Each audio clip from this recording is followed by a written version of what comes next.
affairs show that occasionally throws in some shows just for fun. And I'm here today with my trusty producer and tech guy, Keith Baudry. Our guest this morning is Executive Director of American Red Cross Southeast and Coastal Georgia, Esther Shepard. Esther, how are you? Wonderful, Wayne. Good morning. Great to be here. I am so happy to have you here and glad we could get you here as early in the show's life as we have. And just wanted to give you a chance to talk about all of the things that American Red Cross does. Most of us obviously are aware of the organization. We know that you do disaster assistance, and we'll certainly talk a little bit about everything that you guys did after Matthew here, which is was quite a mess and is still being cleaned up, and quite a mess in that regard still. Everybody knows about the blood drives and all of that, but we just want to get a chance for you to just tell us a little bit more about what the organization does. And if I understand it correctly, is next year the 100th? It is locally here for our local chapter. We were chartered just about 100 years ago. Wow. Yes. 100 years of service. That's incredible. It's exciting. Very exciting to be part of that celebration. Are you guys going to have any kind of... Well, it actually falls on March 17th. And so on that day, that's right. We know it's one of the busiest days St. in the city. Day, right, and we participate in that parade each year. So we're going to kind of go big or go home on that day. Okay. We're going to celebrate. So we're really excited. Excellent. Okay, well, we'll look forward to that and be talking about that as we get closer to that time. It's amazing. It was St. Patrick's Day. That's right.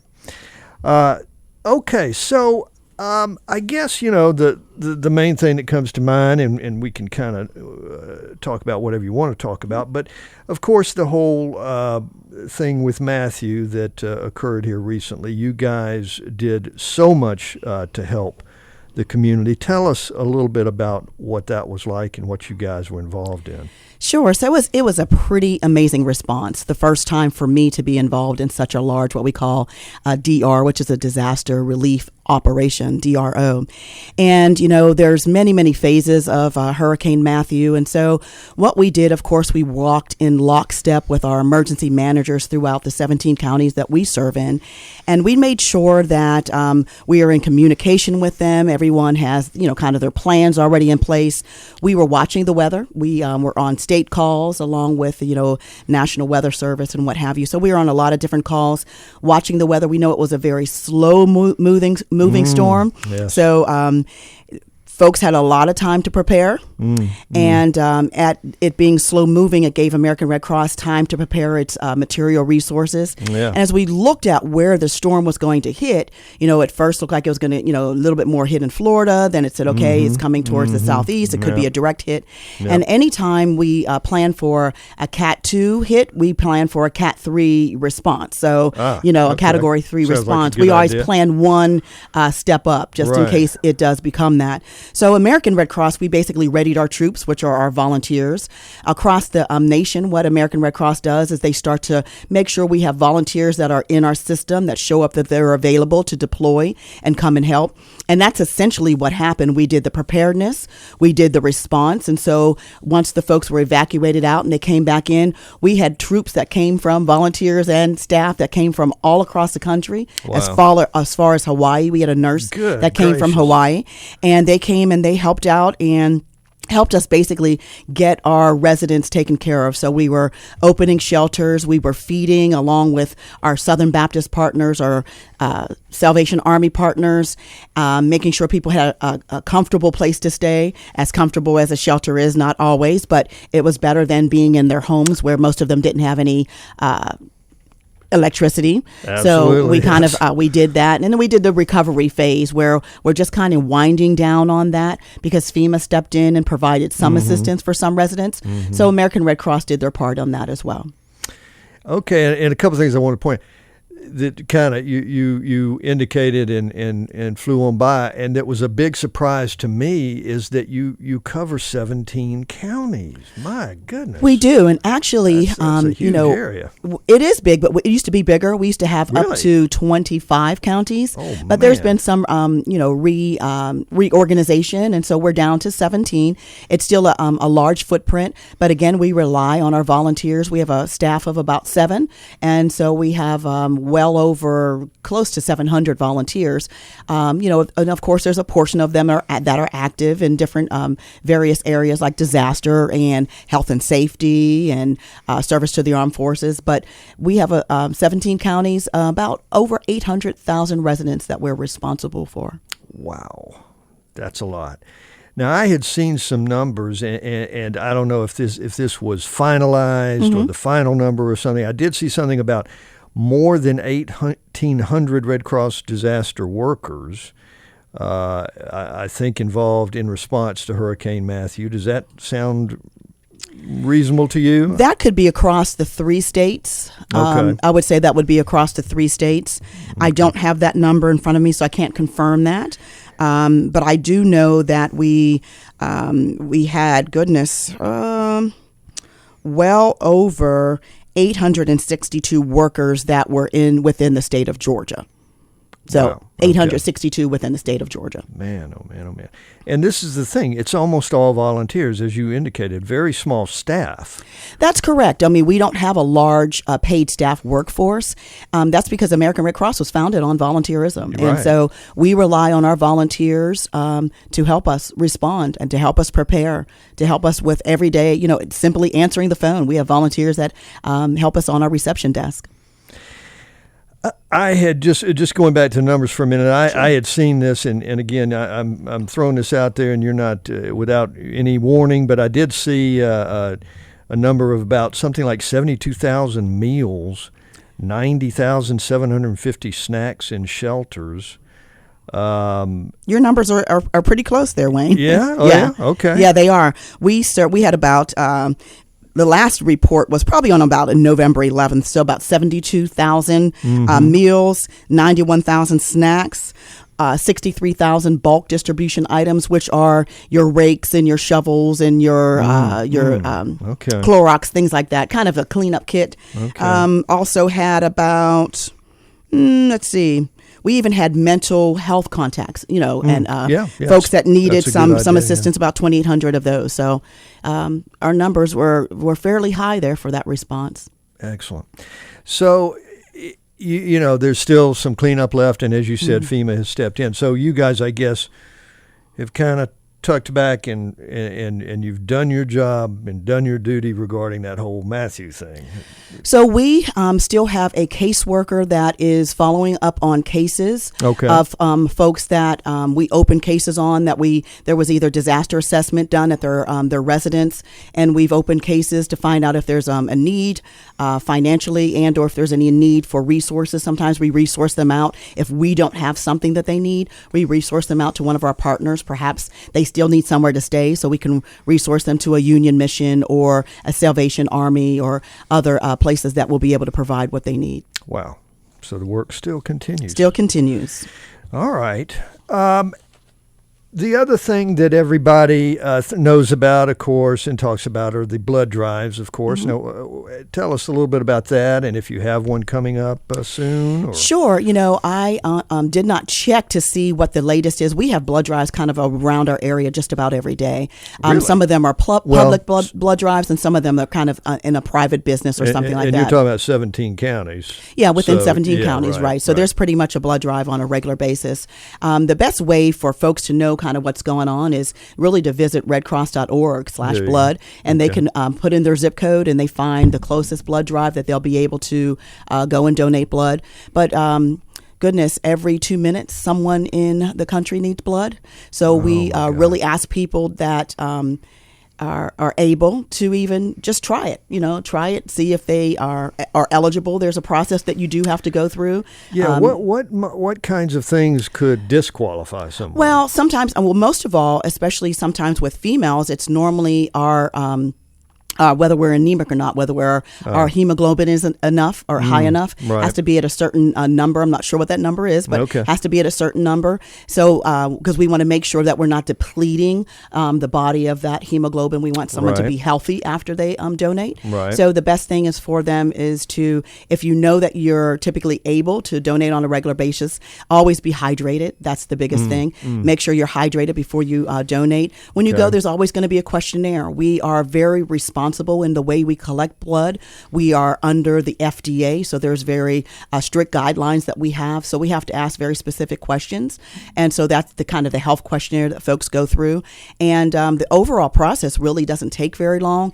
And even now we have a app. It's called a Rapid Pass, and you could download it on your phone, your mobile device, and you go through that early process of some of the questionnaires, and then you're able to rapid pass in. You get your appointment. You go in, you donate your blood, and you're on your way out. Sometimes it's a 25 to 30-minute process. Wow. Okay. Yeah. That's quick. It is. It's That's great. Very quick.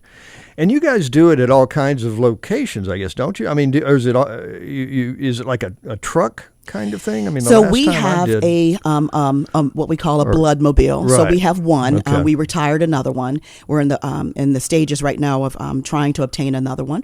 But we have one blood mobile, and so that is reserved for blood drives throughout the area. Okay. And then we have businesses that give us a call and they say, well, we would like to sign up for a blood drive, and we'd like to have it hosted right in the place of business. Right. And so we have representatives that work for blood services. They go check out that place of business, make sure it's conducive for a blood drive. It has to be able to be a nice sized room. There's certain standards that have to be in place. There's a lot of policies and procedures. Sure. So we go into that place of business, and if it's approved, then we go in and we set it up, and we have the folks that come in, and typically they're employees of that business, and they come in, they donate their blood on their lunch hour or set up the time and donate blood and get it done. Well, that's great, and I'm sure, for these businesses to encourage that and give the employees some time to do that if need be. That's good. Excellent. Okay. All right. And I guess people shouldn't just assume that they aren't qualified unless it's some very obvious kind of scenario. So they can they can check into it and very well, most likely, are going to be fine to give blood and have no problem. Yes, most likely. I believe there's a weight restriction. There's a weight restriction in regards to you have to be. I don't know what it is, but it's 100-something pounds. 100-something. You have to, they want you to, at least have the weight there. But people shouldn't disqualify themselves just because they think, I take this type of medicine, exactly, or what have you. It's not necessarily the medication, from what I understand. It's not the medication. It's the specific disease that they may have. Right. And again, they should not disqualify themselves. They should take some time, go through the questionnaire process, the health status process, and work through there. Okay.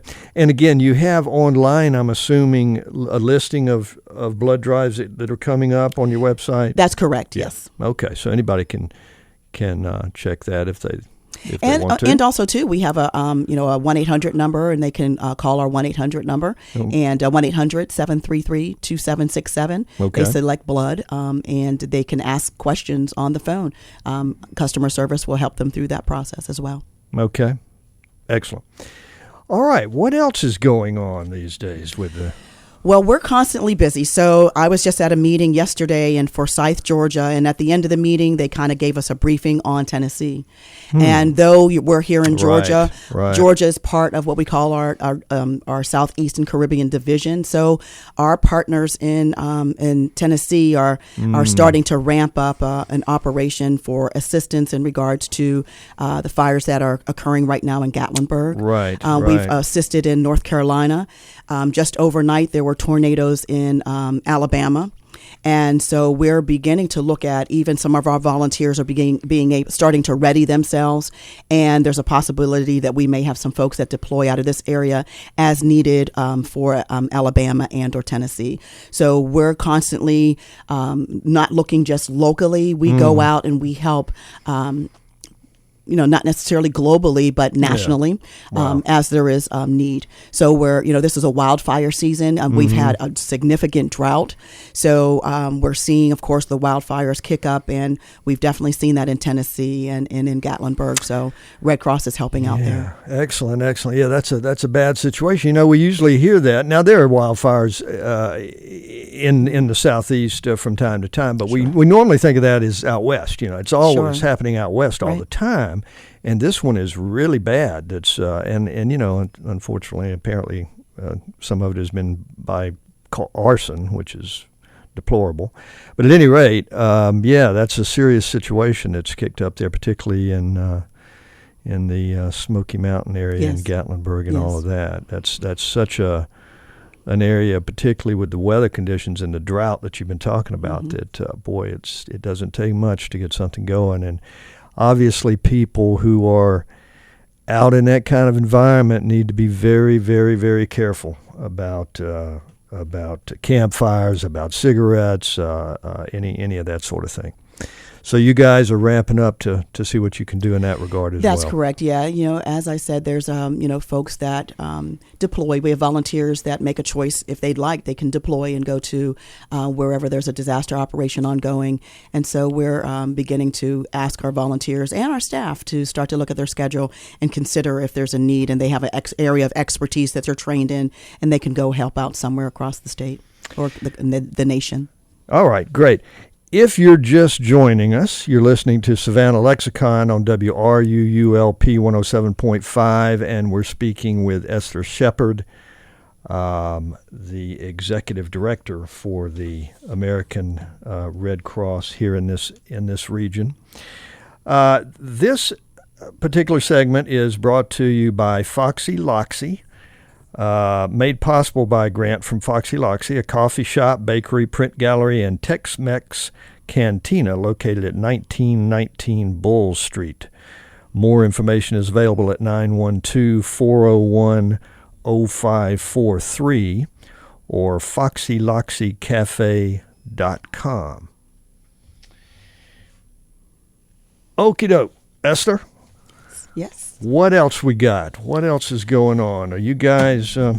What you also work with the military? You mentioned that a little bit. Talk about that a little bit. We do. We have one of our lines of service is service to the armed forces, and so throughout the country we support our armed forces, and particularly here in Georgia and right here in Southeast Georgia, we have staff as well as volunteers that support our service to the armed forces members on Hunter Army Airfield as well as Fort Stewart. And particular in Hunter, we see our troops that come in and out as they deploy, and of course they come back in. We have wonderful volunteers that greet the troops as they come back in, and of course salute them as they head off to their areas of war or protection for the country. And so we have volunteers that do that. We also have opportunities where we teach service members how to reconnect. So we have reconnection workshops. Those workshops help service members reconnect once they come back to the States, help them kind of get back into the lifestyle, taking care of children, managing a household, right? Quite a change. Family, quite a change, things like that. We also, a big part of American Red Cross is we have emergency messaging. So you can imagine when you have a soldier, male or female, they leave to deploy to, say, Iraq or Afghanistan, and they leave a family behind. And so American Red Cross, we brief every single soldier. We try to brief every single family member that's a part of that briefing. We make sure that they understand how to reach American Red Cross if there is an emergency. I see. Say there's a wife that's left back stateside and she's pregnant, and maybe the baby is born sooner than expected, and maybe there's some complications. Right. Well, you perhaps have that soldier that's in Afghanistan. Right. So what American Red Cross can do is that that spouse can reach American Red Cross caseworker, establish a case, establish an emergency message. That emergency message will make its way to that soldier's command. Once it makes its way to that soldier's command, the commander knows that that message has been authenticated because it's done by American Red Cross. Right. Okay. We talk to the doctors, we talk to the hospital, the nurses, whomever we need to authenticate that message. Okay. So the commander can make a very sound call to say, Right. this soldier needs to be back home. We grant them emergency leave, or it was just for messaging purpose to let them know that the family member's okay, Nice. stable, or what have you. Nice. So that's one of the biggest thing. And there's thousands and thousands of messages that go to those soldiers every single day. That's a great service, and I Yeah. knew nothing about that, and Yep. I bet a lot of people don't. So that's, Sure. well, unless they're in the military. That's right. Yeah. In which case, Or a I'm family sure- member. or a family Yeah. member, right? But that's a nice service. That's good because if in that kind of situation, they're worried about the person back home. They Oh, don't yeah. have generally open communication scenarios with that. That's a very nice service. Excellent, excellent. And then, of course, you also the organization does life-saving training and that kind of thing. So tell us what sorts of things you do there. Sure. So we call that preparedness, health, and safety. And we teach people life-saving skills. It could be, we have classes for pet rescue, teaching them how to take care of their furry friends, cats and dogs. And, Okay. Well, see, I didn't know that either. Yeah, first aid and CPR for them as well. Because you have animals, they choke on things. Well, that's true. They stop breathing. That's true. Different, And I heard, you talk about cats this morning. So, you have different things that are going on. And you can't handle them quite like you can a human being. That is right. So you have to be trained how to do have so. To be trained how to do that. That's yes. right. There's youngsters that are learning how to. They have sometimes. Taking care of younger siblings, so we have babysitting classes. Probably one of our biggest seller, first aid and CPR. Right. Teaches again how to sustain life if someone collapses in your place of business, in the grocery store, or on the street. CPR, first aid, also lifeguard classes. So it ranges. It's pretty cool just to be able to be trained how to respond until EMS arrives in any type of scenario. Yeah. Yeah, it's great. And yeah, that's something that's so good to know. And I've taken a CPR class, although I must admit it's been a bit, so I'm due for another one. But that's crucial, and it's something that people can do. You can do it. It is. You shouldn't think that you can't. That's right. And the training is very simple, and nowadays they have blended learning. So you can do part of it online, and then you can go in and just test in by hand on in a classroom setting. Or if you're like me, I like to do the whole classroom. I don't want to do it online. It's cool online, but I like being in the setting with the with the group and with the instructor and doing everything. First aid, CPR, also what we call AED, which is the automated external defibrillator. In airports nowadays, right. and shopping malls, they have those throughout those areas, and it teaches you how to utilize one of those in case you need to shock someone's heart back into a regular rhythm and perform CPR. So. Good stuff. Yeah, you see those everywhere now. I mean, yeah, you do.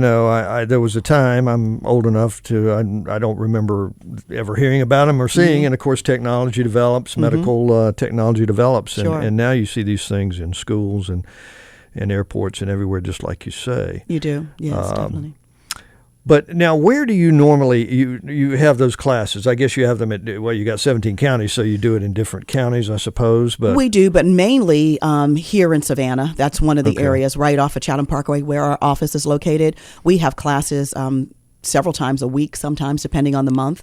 And that's another way that, that folks can go online. redcross.org has a wealth of information on how to, again, donate blood, how to learn how you can volunteer, how you can also, take a class. You just go in and take a class, put in your zip code, and tells you what kind of classes are available, how much those classes cost.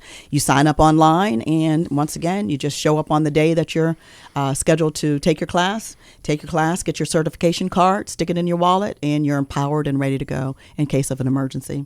It's like an insurance card, so to speak. Yeah. Yeah. Yeah. Just in case. Okay. Excellent. And I guess you have classes, as you say, quite regularly, and you have it at different times of day. Yeah, we have Sunday classes. And a lot of them we have during the day. We have them in the evening. Businesses come. They'll bring their whole office, or we'll go to an office. Okay, so we'll go to an office that. location. Okay. Sure, we have done several businesses throughout the Southeast Georgia area. We go to their place of business and we train their employees how to be able to respond to an emergency. Excellent.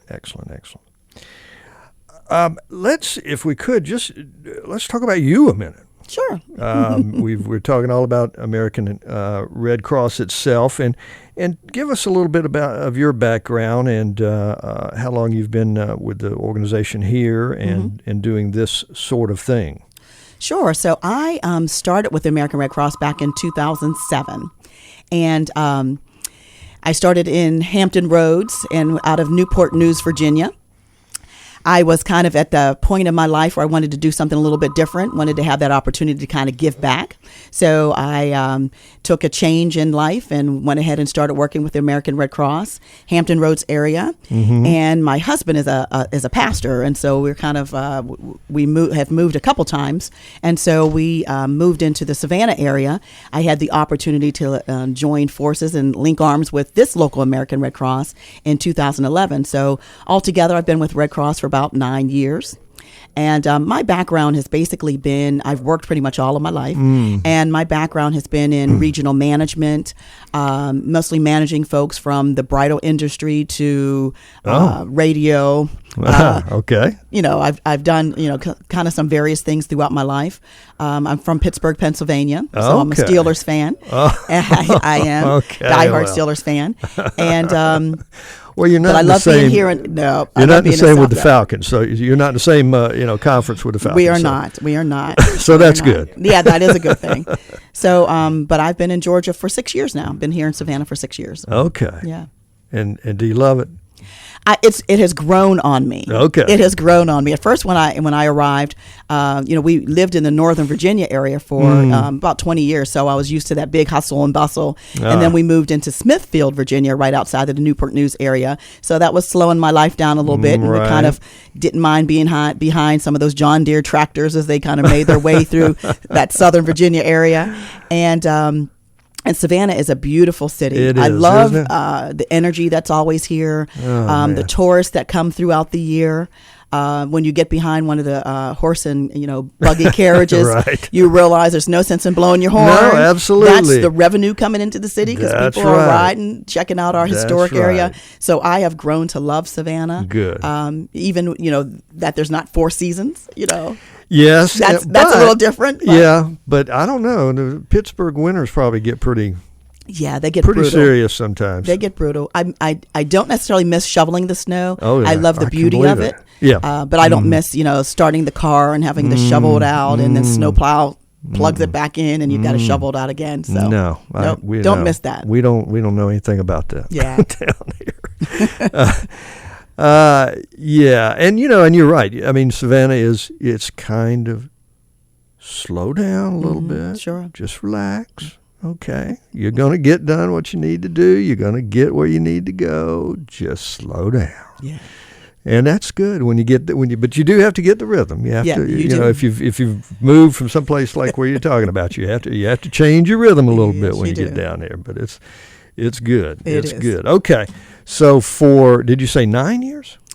Let's see. You've been here? I've been here 6 years. 6 years. 6 years. Been with Red Cross for 9. Oh, okay. All right. Yep. Okay. And did you come in straight into this capacity, or when you were here? Or so here? when I came into the area, I actually worked for a short period of time with the Frank Callan Boys and Girls Club right down the street there. Oh, okay. But I really missed working for Red Cross. I just really had that passion there, and so I went to Vince, who's the executive director there, and I said, Vince, I think I've been offered a job to go back to the Red Cross, and he understood. He was so kind, and so I started back with the Red Cross as a manager. So I oversaw a couple folks there in financial development. So it's always been kind of in that fundraising realm, and worked under the executive director for a few years. She had the opportunity to take a division job, so she did that, and I applied for the executive director position and have sat in that chair for a couple years now. So about 2 years since I was awarded that job. So excellent. Yep. Excellent. So kind of made my way through the ranks, which is kind of nice for such a big organization. Yeah, I was going to say that's good. I mean, because you've really seen it at different levels and different perspectives on it, so you know the organization well, clearly, and we're not just in an administrative position that had never worked at those levels. So that's always usually a good thing. You mentioned financial contributions, and of course, you guys are always interested in anyone who might want to make a financial contribution. It's an organization that does a lot of good, and I'm assuming that on your website there is information regarding that. Yes, most definitely. You know, American Red Cross, we are not a government agency. A lot of folks think we're a government agency, right, and exactly. that we receive all this, federal money, and we don't. And we rely on the generosity of our local public, our businesses, our corporations, our local family foundations. We rely on them to support us financially. So as we come up to the end of this year, we are asking people to kind of dig down and make a consideration contribution to American Red Cross. And today is the last day of the Atlantic hurricane season, so we're kind of getting out of that particular season, but we began to see winter storms and what have you, and Red Cross always needs financial assistance throughout the year, and we're asking people to always consider American Red Cross as maybe one of their top 3 charities, just to support us throughout the year, and especially this time as we ask people to consider a year-end gift. And again, I guess folks can also call you up. They can call us, sure. They can visit our website, but again, the best way is to go to redcross.org and click on donate, and they can put in their donation, whatever that amount is. And no amount is too small. Some folks think, I don't have $1,000. You'd be amazed what $5 can do. Yeah. In this area, when we go out and help a family, sometimes, we give them, $100. Sometimes we give them $500. Depends on the dynamic of the family, depends on the situation they've gone through. But, it helps give folks snacks. It helps give them, us, to provide comfort and care for them. And sure. It's a great need that American Red Cross always has. Yeah, and enough $5 bills, adds up. It adds up. Pretty Absolutely. quickly. That becomes 100, and that becomes 1,000, and there you go. There you now, go. do you guys have any particular fundraising event? We don't, not this year. Okay. We backed away over the last 4 years. We've had what we call Youth Heroes, and where we salute local youth volunteer heroes. So, we've had folks from St. Vincent, St. Andrews, some kids that are active in volunteerism. They're out in their community doing volunteer efforts, and we have honored those children. Matter of fact, in this past April, we honored, I guess it was about 15 to 17 kids. So we did that every single year for the last 4 years in Savannah, in Statesboro, as well as Brunswick, but we backpedaled from that this year because we want to focus on our centennial. So we're not going to have a big bash or anything, but we will have some type of larger reception to celebrate our centennial in March. Okay. Yep. In March. Okay. So we don't do a big fundraiser. And we really, again, when you have large fundraisers, you need to keep up with that every single year. True. You really need to have the volunteer force to be able to help you with it because, as I mentioned, our staff is smaller. Yeah. So you really look at the return on your investment. Right. Is it worth that return? And we found over the years it isn't always. The Youth Heroes has been, for the most part, it's more of a feel-good event. Hasn't always been a great return on the investment financially, but we reward those children for what they're doing, and that's what we appreciate. So we really rely on folks to be able to support us throughout the year, whether we have an event or not. Okay. Yep. Good. And again, we'll talk more about it next year as getting close to St. Patty's Day, which also happens to be our birthday. Your birthday. Yeah. Your centennial. That's excellent. Okay. What else can we talk about? Anything new in terms of, I don't know, different developments, services, anything? May not be. You're always just kind of chugging along and doing your good work and various kinds of ways that you tweak what you do depending on the needs. Yeah. Well, I'll mention a couple other things. One thing we didn't talk about much is volunteers. Right. We always have a need for volunteers. And, folks think, well, I can't volunteer because I can't necessarily get out of my home because I may have a disability or something like that. You'd be amazed. We could help them. They could help us make phone calls to our donors just to say thank you. They can perhaps do some surveys. They could help us, wrap up some year-end mailings, things like that they can help with.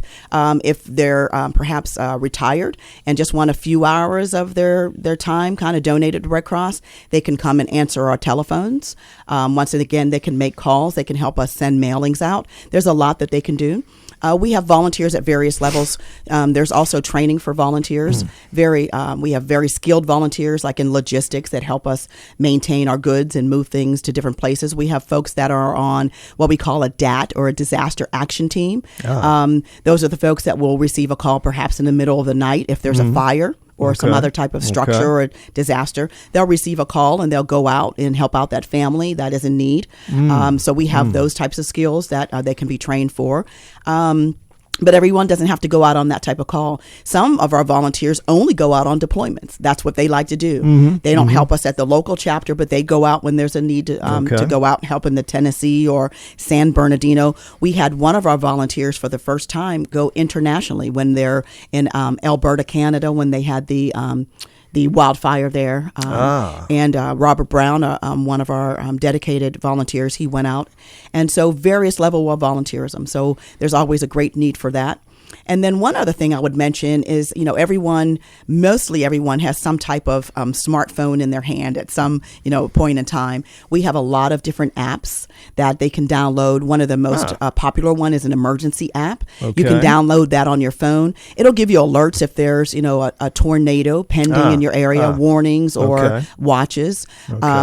And perhaps you have family members throughout the country. You can set up alerts that will give you alerts that will help you know what's going on in their area. It'll also teach you how to react in an emergency. It's pretty in depth, and so there's pet apps. There's a monster app, and a monster app is for kids. I know. A monster app. Right. Yeah, for kids. It teaches them how to be prepared. Teaches them how to be ready. It also teaches them how to teach their parents in case their parents are not kind of coming along with that preparedness piece. Okay, that can happen. We have wildfire app. We have a house fire app or a home fire app. Swimming. First, under the emergency is that first aid and that CPR piece. So we have, I believe there's at least 12, if not more, apps that can be downloaded free at the Play Store. The only one we charge for is the pet app. I think it's $1.99 or something like that. But a lot of apps that can give you power in your palm and help you respond to whatever or be prepared. And the pet app, again, you're talking about, that's something that talks about CPR and it teaches you about taking care of your pets, how to make sure you have a plan for your pets. So, for instance, folks that evacuated, when they evacuated, they had to make sure they had water for their pet. Yeah, sure. Perhaps a cage, food, those types of things. So it teaches them how to prepare for different types of disaster. And it also teaches them how to respond if a pet has some type of medical issue. Okay. Yep. Okay. Well, again, for those of you just joining, this is American Lexicon, and we are speaking with Esther Shepard. We're going to speak some more with her here before we wrap it up. But I did want to take the opportunity to tell you, and of course, if you're listening to us live on your laptop, I just want you and everyone to recognize that the good thing about being streaming live online is that for this show, we can record it and it's available to listen to at any time. We are going to archive every show and have it available online. We're going to have a Facebook page that we will debut here probably this week, I guess. And there will be links at the Facebook page that will have recordings of every show that we do, and they'll be available again for you to listen to at any time. So feel free to take advantage of that and tell others about the show if you like it, and let them know that they can hear the show online as well. Now, the Facebook, I guess if you just, Keith, help me out with this. If you just go to Savannah Lexicon, just search Savannah Lexicon. Search Savannah Lexicon, Facebook, and we should pop right up. And that will be up and ready to go just any time now. Heck, maybe today. But at any rate, if not today, check us in the next few days or whenever, and we will be up. And we will. We've got some. We're going to have some photos up there. Occasionally, take some photos from the show, as well as links to all of the shows that we have done. Now, okay, let's see. How are we running on time? We're getting pretty close. I do have some kind of announcement things that I want to do, but we can talk a little bit more with Esther and see what else might be going on with the American Red Cross. Are you guys busier on any particular time of year? I know you're busy all the time, really, but is there a seasonal thing at all that plays here? Sure. As the weather gets colder, even though I think it's supposed to be almost 80 degrees today. Yes, it's going up to 80 today. Yeah, but, as the weather gets a little colder, we tend to see a spike in our fires.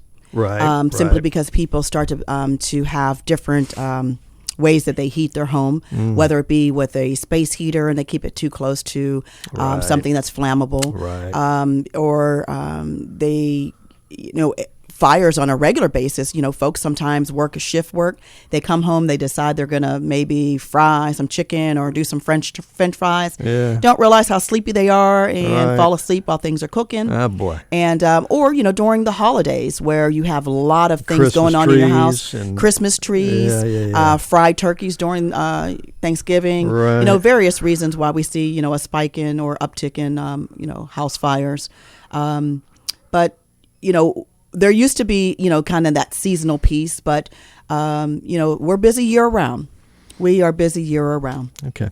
Do you guys, I'm just trying to think, in the summertime with swimming, is there anything particularly, do you guys get involved with something that has to do with swimming, or is my memory lifeguard classes? So we do, that's part of our preparedness, health, and safety. Yep, we do. We will teach folks lifeguarding, and so a lot of throughout some of the Ys, there are in the aquatic center, we have folks that are trained, Red Cross trained lifeguards. Okay. Yeah, I knew my memory was tickling me something about that. Oh, yeah. Because Lord knows we need lifeguards to be trained too. Most definitely. It needs to be more than just somebody who's a good swimmer. And do you guys get a lot of people coming in for the CPR stuff and the training of that type? Is it pretty something that you get a pretty good amount of people coming it's a revenue generating business for us. Most definitely. We have folks that sign up for classes on a regular basis, because some of them need to be recertified again on their job, or and everyone on their job doesn't need it at the same time, so they come in individually. Or all of us with Red Cross, we are all expected to be trained. In order for me to drive a Red Cross vehicle, I have to have Red Cross CPR trained. I have to keep my card in my wallet. So there's folks that come in and out of our doors on a regular basis. Most definitely. That's good. I need to probably do that myself again. All right. Because it's been too long for me. And also this thing about a what did you call it? A vehicle for the blood drives. You said that you had two. We did. And so the blood mobiles, we had two, and one was retired. And it gets retired when they, reach a certain age, as well as in mileage. And so we are down one blood mobile. We are in the works right now of making an ask for one for through a specific donor.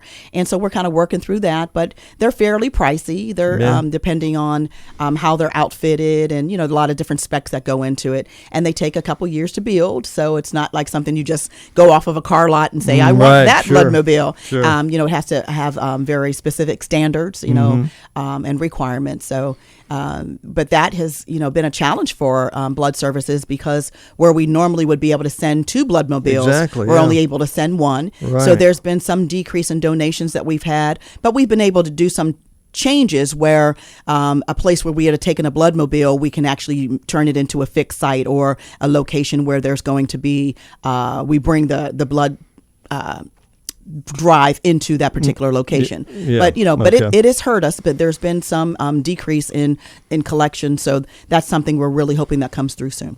Okay. Yep. Okay. That would be good.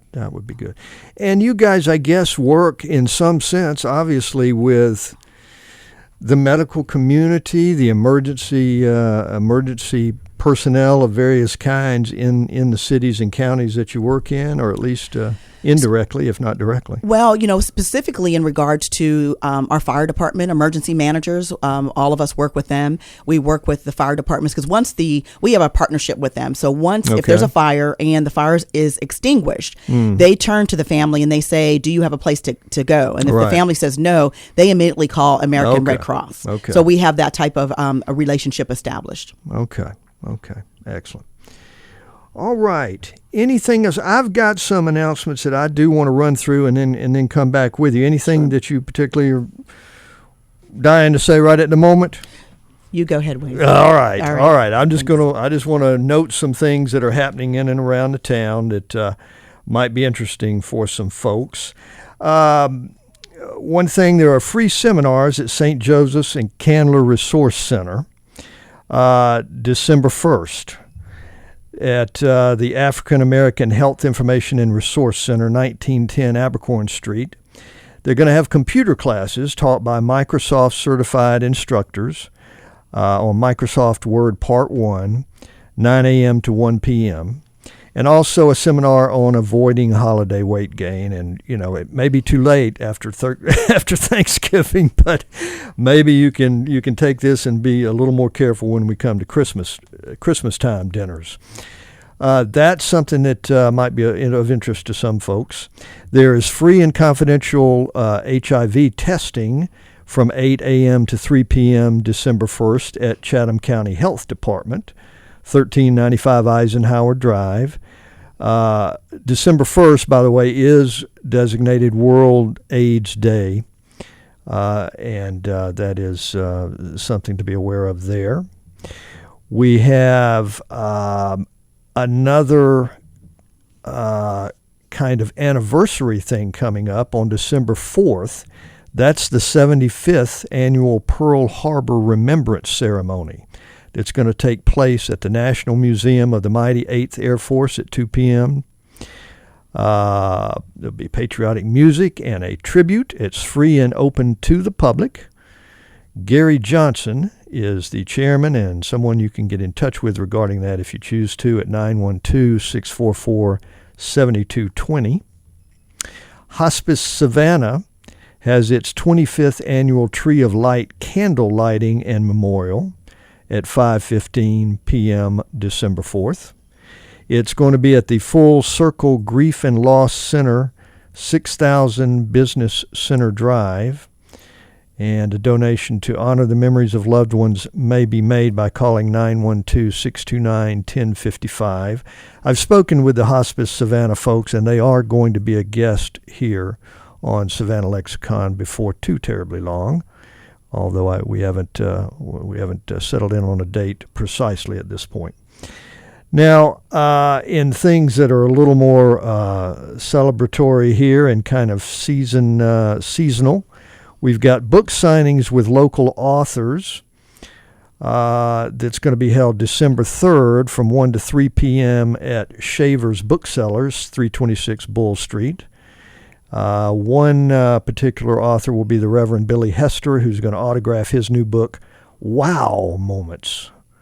And also Laura Lawton and Polly Cooper's new book, Savannah's Preservation Story, which is interesting. They're also going to be signing books from 5 to 7 December 3rd at Davenport House for Savannah's Preservation Story, which I think should be, I've not read it, but it sounds like an interesting look at the way this beautiful city has maintained its historical nature through the many years. Also want to make you aware of a very nice holiday event that goes on that a lot of people might not know about. It's called December Nights and Holiday Nights. December Nights and Holiday Lights, I should say. And it's out at the Coastal Georgia Botanical Gardens. They have over 1 million lights and lighted displays. It's going to be open 6 to 9 November 30th through December 4th, December 7th through 11th, and December 14th through 24th. Saturday night pictures with Santa, music, and more. More info at www.coastalgeorgiabg.org and at 912-921-5460. So if you're ready to get into the holiday mood, that would be one very good place that you might do it. And let's see now, we are getting close to time. Esther, thank you so much. Is there anything else? You've really given us a lot of great info. Tell us again a number or the website in case anybody wants to donate, volunteer, whatever the case may be. Sure. Locally, they can reach us directly at 912-651-5300, 912-651-5300 locally. But, for folks that want to take some time and visit Red Cross website, they can visit www.redcross.org, and they can follow through on taking a class or making a donation. There are still folks that want to put a stamp on an envelope, and we can accept those donations, right? People still do that. Yeah, they still do that. 41 Park of Commerce Way is our address here in Savannah, Savannah 31405. And but most of all, we ask people to support us. American Red Cross needs your support. We rely on, again, the local public to be able to support us. And at the end of the year, we hope that folks will consider supporting American Red Cross and sending a donation our way. Excellent, excellent. No doubt a very worthwhile organization. And thank you so much again for being here. Thank you, Wayne. This is Wayne Waters. We're here with the Savannah Lexicon, and we're getting ready to close it up for today. I want to let you know that next week we're going to have a representative of the Historical Savannah Foundation.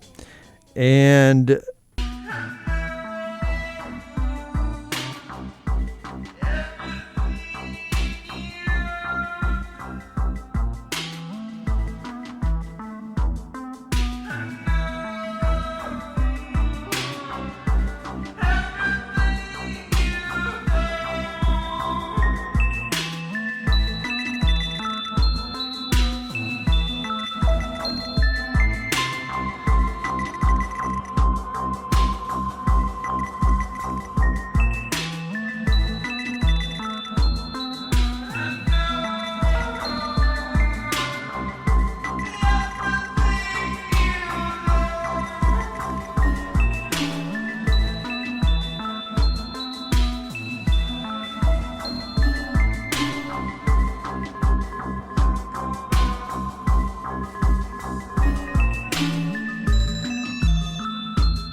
Psychobabble,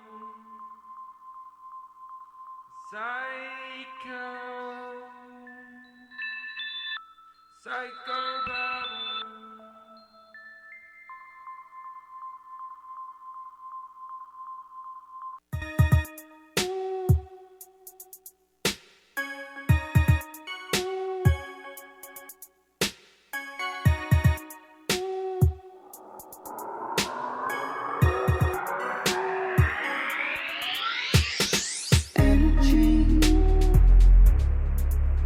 Coming out of me when you touch me, electricity,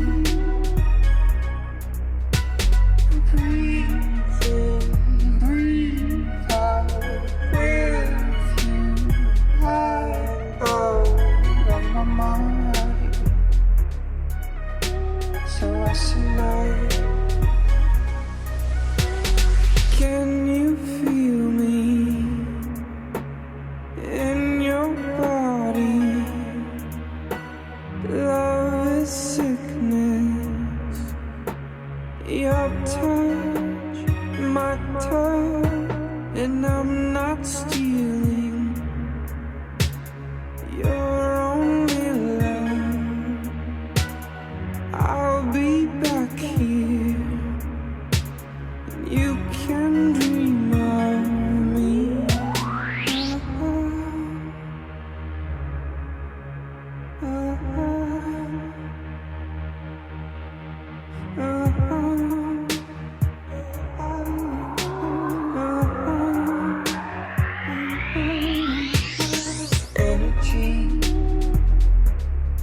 out of me when you touch me. Electricity. Breathe in, breathe out with you. I'm out of my mind, so I surmise I'm not stealing your only love. I'll be back here, and you can dream of me. Can you feel me in your body? Love is sickness. Your touch, my touch.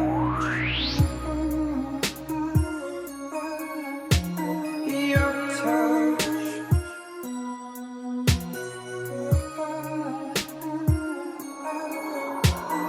Your touch.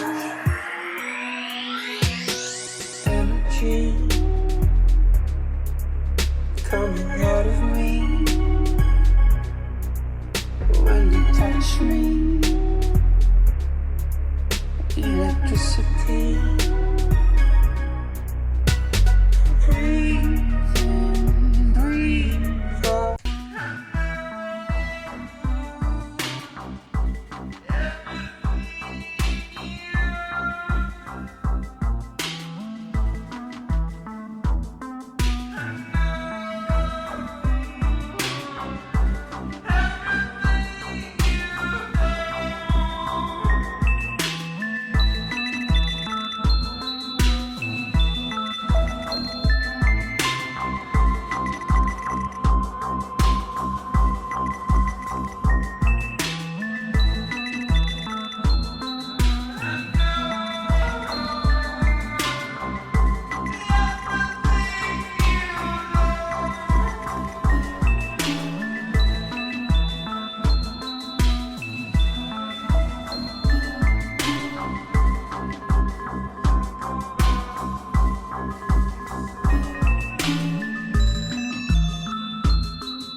Psychobabble.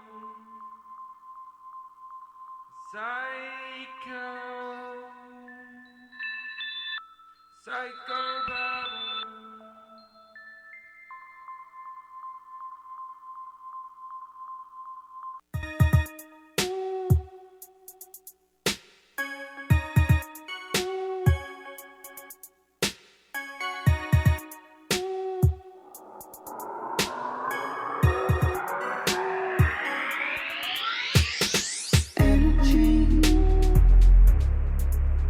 Coming out of me